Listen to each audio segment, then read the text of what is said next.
start the presentation now, so I hand over to Arto, who will start our roadshow. Thank you, Aina. And good morning. Enfo Vision and Brand Roadshow. It sounds like the latest Madonna's tour. Vision and Brand. I will change now to Finnish language. Yep. That's the language we speak here. Eli huomenta tosiaan kaikille vielä kerran ja tervetuloa tähän visio- ja bränditurneelle. Tässä käytetään aikaa puoli 12 saakka ja puhutaan tosiaankin visiosta ja brändistä.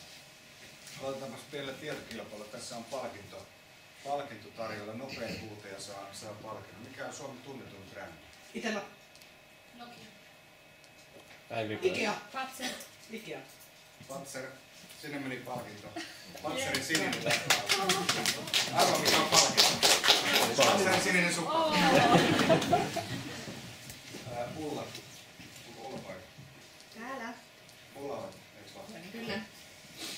Okei, eli puhutaan tosiaankin brändistä ja visiosta ja lähdetään liikkeelle vähän taustasta. Eli tosiaan jokaisella itseänsä kunnioittavalla firmallahan on varmasti nämä 3 asiaa määriteltynä. On visio, missio ja arvot. Niin meilläkin on. Meillä on missio ja arvot määriteltynä. Ja kuitenkin nämä on vain niin kuin lauseita. Ja sellaisenaan ei oikein vielä kerro mitään, mutta jos miettii, miten Enfolla kautta historian, tässä lähihistoriaa jos katsoo, niin minkälaisia tavoitteita Enfolla yrityksenä on ollut, niin meillä on aina ollut käynnissä joku semmoinen mielenkiintoinen muutosprosessi, joka on ollut mielenkiintoinen paitsi varmasti niin kuin henkilöstön näkövinkkelistä, niin se on myöskin asiakkaiden näkövinkkelistä ollut kiinnostavaa.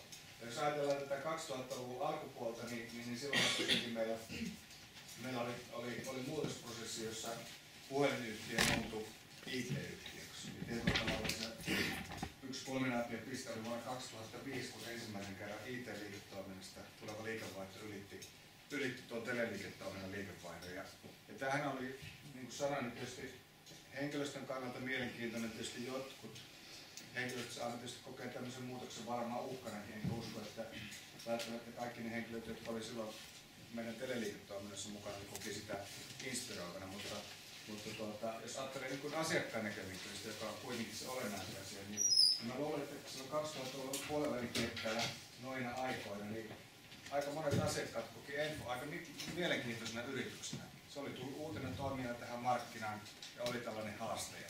Ja me saatiin silloin tosiaankin tämä meidän liiketoiminta hyvin liikkeelle ja nyt ollaan päästy sellaiseen markkina-asemaan, jossa meitä on enää vaikea niin varmaan nimetä tällaiseksi haasteeksi. Pikemminkin niin päin, että tänä päivänä monet haluaa haastaa meidät. On kilpailijoita, joiden viesti on aika pitkälle samantyyppinen kuin mikä se meillä oli jo pitkään keskisuuren asiakassegmentin markkinajohtajan ulkoistuspuolella yhtenä esimerkkinä.